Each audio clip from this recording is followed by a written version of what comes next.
Croeso to GreenWales, the channel celebrating the people, businesses and projects building a greener, fairer Wales. Every week we speak to organisations creating real solutions aligned with the Future Generations Act and the UN Sustainable Development Goals, helping Wales lead the way in sustainability and innovation. Let's meet today's guest. Would you love to introduce who you are, who you work for and what you're doing? I would. I'm Mollie. I'm you. the Biodiversity Officer for Anglesey Local Nature Partnership. Fantastic. And we sort of talked us for, it's the whole of Anglesey you're covering, yeah? It is the whole of Anglesey. Small yeah. project then, yeah? Just a little project, yeah.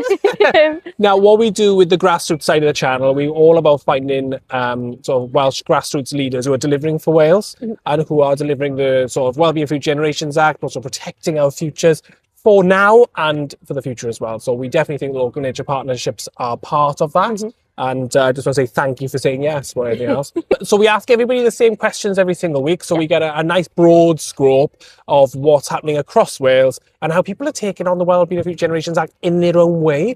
So I think the vagueness of the Act is a good thing. You know, we get our 7 long-term aims and our 5 ways of working, but actually how people act on it and how they do it is quite different. And it depends on what you're doing, whether it's nature, economy, society, etc. So obviously you're going to have more of a nature sort of side of things to the answers. So the best thing we can do is just get into it straight away, pretty much.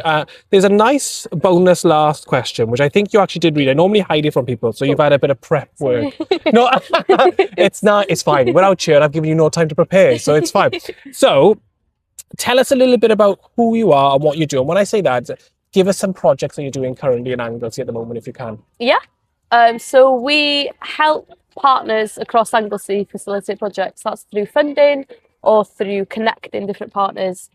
So there's a lot of projects going on in Anglesey that either we've funded or we've brought people together or that we're actually a part of. So one of our big ones at the minute is a project with Keep Wales Tidy, where we're funding to have nature, wildlife gardens put into schools. Because there's a lot of schools in Anglesey, particularly the north, that just don't have a lot of greenery and the children are so disconnected from nature.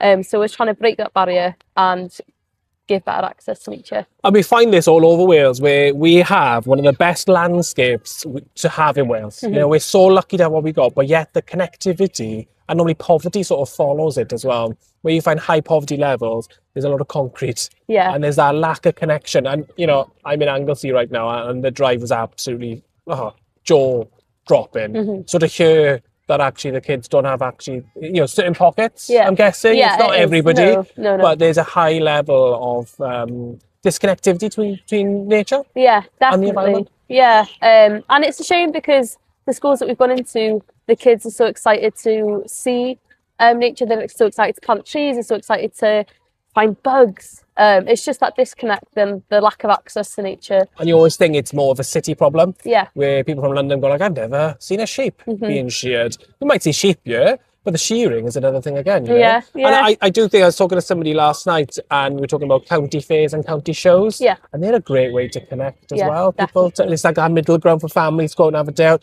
And there is like a new connectivity and a new positivity and a sort of upticking in how many people are attending these things because people are looking for that as well, which is great. Definitely, yeah. You should go there, I think. Do you go there as part of the Local Nature Partnership? We're doing the Shymon this year. Brilliant. So, there we go. That's tech. That's what I wanted to hear. And that, you know, probably like 10 years ago, you might not have done. No. Because it was just a disconnect and thinking these things aren't related. Definitely. But it's 100%. It's nature. It's livestock. It's farming. It is all connected. You're right. So how does your work contribute to a more sustainable or positive future for Wales? So, like I said, because we cover the whole of Anglesey, like we were talking connectivity, a big thing of what we're trying to do is lots of different projects in lots of different places to try and make a more connected island. One of the things about in this one Anglesey that's not great is there's not great tree cover. We really don't have many trees in Anglesey. It's quite, you can look, there's a lot of hedges. It's a lot of hedges, hedgerows, great, not a lot of forests. So yeah, we try and do connectivity work where we can. We do a lot of public engagement because I think that's where a lot of things start. You need to get the communities back in. You do. You can't just start and go, we're going to plant loads of trees. No. Because the community's not with you then, are they? People need to know why as well. They really need to know why and why it matters. And trying to work with other partners as well to try and build that sense of, it's a community, we're doing this together. Yeah, and when you say partners, you mean collaborators, don't you? Yeah, because that's the big thing to me is I get excited when I hear collaboration and partnership, because when you get people together, all working together, and they're giving a little bit of resource each, but in their own way as well. Yeah. Someone might be giving you the vehicle, someone might be buying the bare root stock for you to get what you're doing. Yeah. Some people might supply you with the volunteers. Someone might provide you with the land in order to plant on. Yeah. They're all a part of it, aren't they? They are. It doesn't stack up, because I think if you don't do that, if you go, we're going to do this on an NRW site and we're just going to do this and we've got this pot of money and it'll be successful for that moment in time, but it's only for that moment in time. Yeah. Where actually, if you want to inspire the next generation to have green skills and green career, you want to bring in a greener economy, maybe the education side and the college side with the green skills coming through. You've got to inspire everybody in the chain, not just the children, but the adults and the leaders as well, and the investors. Yeah, definitely. I agree, yeah. What challenges are you seeing right now, either environmentally, socially, or operationally? I mean, you probably hear this all the time, it's just funding. Yeah. And lack of long-term funding, especially. There's a lot of short-term, 2-year, 1-year funding cycles, but for projects to really succeed, you need that long-term funding, because they need management, a lot of projects. They need, a lot of people need a reason to do a project. So long-term funding is a struggle for most projects, most partnerships. And you know, this is what I'm hoping now. Derek Walker, the Future Generations Act Commissioner, I know he's focusing on councils, public bodies like Public Health Wales, and he's really taken on the hardest elements, I think. If he cracks both of those, the Future Generations Act really does start to really get into all of our lives, our daily lives. Because I think you're bang on, and I do hear all the time, is the lack of short-term, the lack of long-term funding. Not short-term, there's so much short-term. There's so much short-term. No more short-term, no more short-term. We only want long-term. But you're right, because if you're going to do the Future Generations Act, it has to be done in a long-term way. It can't be like you've got a job for 12 months, because that's what it means. Yeah. You've got a job for 18 months, 12 months, whatever. And that means the person who's doing the job can't think about delivering the project long-term. No. And it undermines their passion as well at the same time. Yeah. And there's a high turnover at the same time now. There is such a high, and that's a big thing, because so many people, local people have local knowledge. It's invaluable. Exactly. So when you've got that high turnover, you're missing out on a lot of things. And as well, a lot of projects, you know, if you're tackling invasive species, if you're managing a habitat, you need it to be over long term, otherwise it undoes all the work you've done, doesn't it? Well, yeah, look, where I live in Treorchy in the Rhondda, there's Himalayan balsam. Yeah. And I was tackling that by myself for 4 years and one neighbour, but it just got to a point, because there's like all gullies and stuff, you can't see them. Yeah. And it was getting really dangerous, because we got rid of 90% of it, Whoa. but we couldn't get rid of it in one place because we just couldn't get access to it. It's just too dangerous. We couldn't see what was underneath our feet in this forest. Wow. And we knew there was gullies, drainage, Yeah. culverts and stuff. Uh-huh. And we just stopped. We just stopped last year. We were just like, I just can't keep doing this. Yeah. And this is where, if you had long-term funding and officers, etc., in place all the time. Now, you know, Keep Wales Tidy is a really good organisation, a good example of long-term funding. Yeah. But they've really struggled themselves. Yeah, They've been up and down with the Yeah. staff levels and what they're able to do. I was their litter picking champions about 3 or 4 years ago. Wow. Thank you very much. I've got my own litter. Thank you. I've got a hoop ring at home. It's a little trophy. I actually did get the community award from Keep Wales Tidy Awards with a group called Run the Litter Pickers in the Environment. That is amazing. Thank you. I will Congratulations. flex on that one as well. Oosha! Yeah.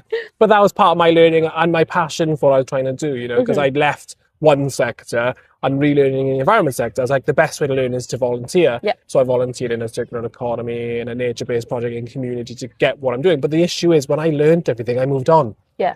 But what that should have happened is, he should have grabbed me, kept me in place, and used my knowledge and my passion to keep all those things going. Exactly, But what happened is it just sort of fizzled out. Now, the nice thing is, I will just say, Run the Litter Pickers Environment is still going strong. It's got 1,800 members now, which is amazing. That's amazing. Yeah. It's not, you know, we call them members. Everyone who likes the page is a member. Okay, and everybody is assigned an area to a certain extent that they look after. Because the Rhondda and the Vise it's in, you know, we're trapped. Yeah. You know? We're happily trapped, very happily trapped. But it is, you know, it's not like Anglesey, it's a huge island and all the rest of it. Yeah. And it is working, you know. And for me, the way that it would work is if it happened without me. Yeah. So when I left about 2 years ago, maybe even 3 years ago now, I'm getting old.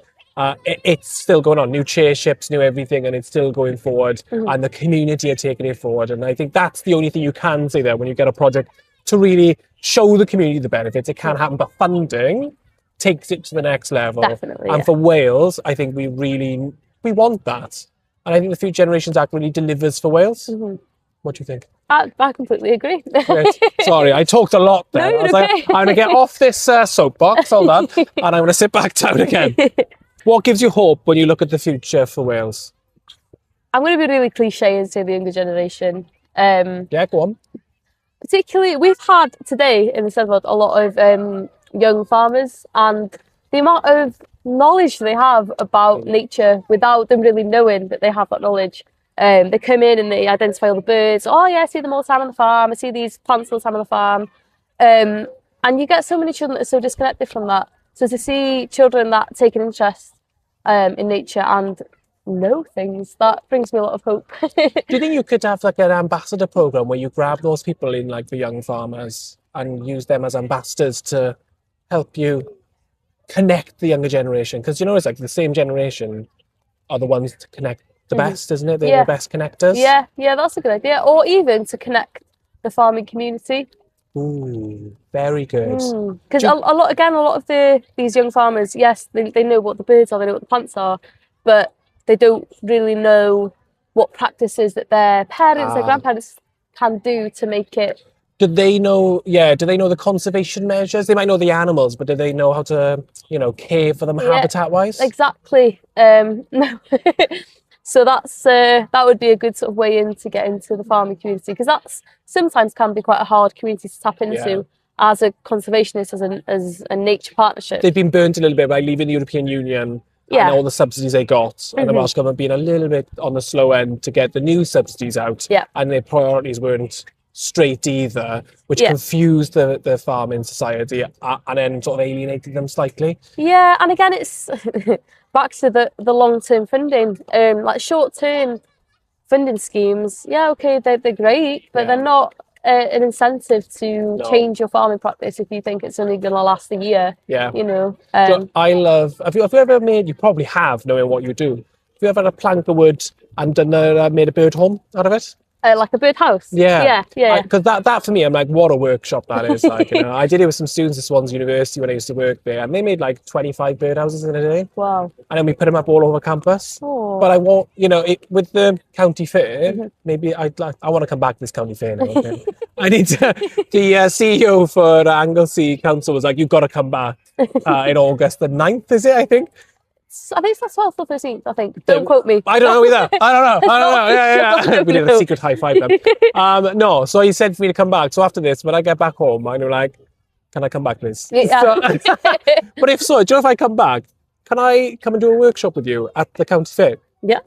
I'd love to, maybe I'll do that. I'll bring like 16 planks of wood with me from the Rhondda. That'd be really cool. Right. Okay, cool. I love that. So what would you love to happen in Wales over the next 10 to 20 years? Come on now. Wow. Yeah. Really, they're big questions, but they're good because it gives you the chance to go like, if you could have, what do you want to see in Anglesey, 10 or 20 years gives you that bit of long term. If things happen, the stars aligned, what would you like to see happen? I'd love to see, across Wales, I'd love to see projects aligning. So, for example, like we have a lot of red squirrel projects on the island, and obviously it's an island, so it's easier. Oh my God, you got red squirrels, I completely forgot about that. You need to calm down. I've never seen one. We've got loads. I'll tell you all the best places. Okay. But again, it's an island. It's sort of easier.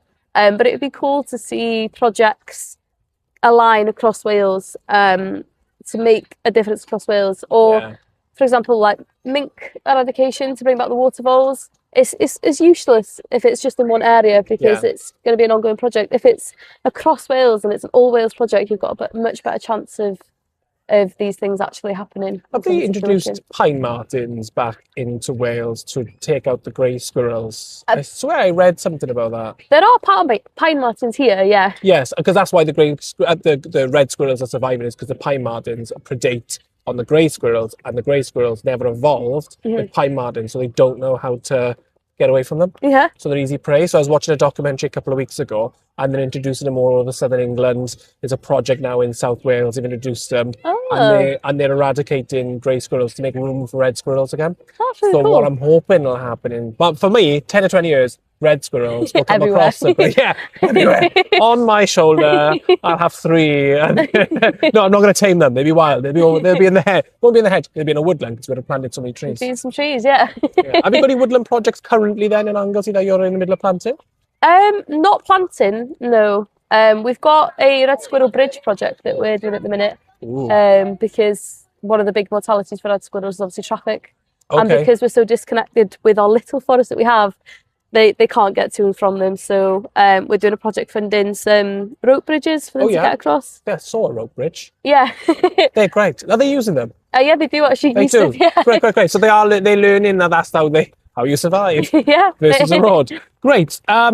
So it's the last question. I want to talk more about your projects though, really. I want to talk more about Anglesey. Are you guys connected to Project Seagrass at all then, or any other? We're not connected. I've personally volunteered with them doing the planting of the seeds. Oh, well done. It's really fun. Yes. And I didn't know anything really about seagrass or much about the project. So it was really cool to learn and really cool to be a part of it. I was in their HQ last week and I saw where all the seeds get cultivated and they're made into millions of seeds. Cool. So you'll have to watch that episode. You have to subscribe. And anybody at home, okay, if you're liking this, please subscribe to GreenWales. If everybody who subscribes to GreenWales and all these different projects all become more prosperous, new companies, anybody who's SME, a lot of people don't really understand or don't know that the Welsh economy is 98% SME. It's 80% micro economy, which is 3 to 5 employer, and 70% zero employer economy. Is it? Yeah. So, you say our connectivity and our collaboration, that's how we all as a nation become prosperous. If we learn to trust each other, work together, it'll bring community back, it'll bring prosperity back, it'll bring nature back, it's just, yes, tick. Right. Yeah. Where's the staff? Ring the bell. It's been lovely talking to you, by the way. So the last question we do is, who would you recommend we go and see and why? Ooh. Yes, the power is in your hands. I've got 2 answers. Yeah, go, please. I love it when people go more than one. One, Mentermôn. Mentermôn? Yeah. Why have I heard of Mentermôn? Tell me a little bit about Mentermôn. Mentermôn are a organisation on Anglesey. Okay. And they do a lot of nature recovery projects. Their big one at the minute is saving the water voles. Oh, yeah. So they do, they put out traps to monitor water voles, to monitor American mink as well. So they're a good one to go and do. They do a lot of on the ground work, which is really cool. And what was the other company? The other one, I've Plaid Cymru. Plaid Cymru? I think it'd be interesting to see an interview between Plaid Cymru, just to see what they'd say. We are apolitical, but I will happily interview them because, we just passed the election, and I think I try and be careful about how I say this, but whoever takes control of the country now, which is now Plaid Cymru, they've got a huge task ahead of them. Yeah. And for all the talk and everything you say, if you don't deliver, like what's happening with Labour, if you don't deliver, you'll be straight out and you will not be coming back. Yeah. For Wales, I think we're trusting Plaid because like SNP in Scotland, they're trusting them to deliver for the people of Scotland. Yeah. We are trusting Plaid Cymru for the first time ever to deliver for the people of Wales, to give the commitment and belief that Wales can deliver for itself. I don't ignore anybody else outside either, but I think it's especially the next 2 years, are going to be absolutely pivotal, probably for the next 10 years plus. Yeah. So thank you for the challenge. No, it's okay. I appreciate it. I was going to say it, and then I was I kind of want to hear what they'd say. So. Oh my God, the pressure's on. No, I will, and they're big fans of the Wellbeing of Future Generations Act, and something that they've done. I had a conversation with them. They've got rid of the sustainability arm of its own self within having their own office. They've given everybody's roles as responsibility to sustainability. Right. I think that's exactly where they should go. There's a danger, though, that it'll get watered down and forgotten about. Yeah. But we are past the point of sustainable leaders doing everything in the world. Yeah. It has to become everybody now, and it has to be embed throughout. So it does, I think they made the right choice, but we have to see the actions of what they all do. Yeah. I just want to say thank you very, very much for being on the show. I have got a present for you. Everybody has a present that comes on the show. Calm down. No. I don't want to show you it straight away. Okay. Shall I close my eyes? Or? You can go. Ooh. No, you're not done. I haven't got it yet. I never planned this bit out well. Okay, hold on. Let me just. The suspense is killing me. Okay, so as part of being on the show, I need to get your email. Okay, you get to be part of something called the collective. Okay. So we don't do a membership. We do a collective. So people who are actually doing the work on the ground for Wales who come around the time. And what happens is every quarter, we put an email out with everybody who's been on the show, and then everybody can collaborate, connect together, and create the solutions for Wales. So our little present is a GreenWales badge. So that's all yours, okay? So you have to wear it now, okay, forever. And now, no, I'm only joking. So I've really enjoyed this. So thank you very much for making me feel so welcome as well. I've been up here for a few days now, so it's actually nice to connect to people and have conversations that they're just Wales wide. Yeah. You know, everybody's singing the same and banging the same drum, and I think that's great. And hopefully now I'm up in Anglesey and up in North Wales this next week, I can really start to bring those connections down together. So make sure to give me your email. And the last thing we do to camera, we just wave and say goodbye. Okay, 1, 2, 3, bye!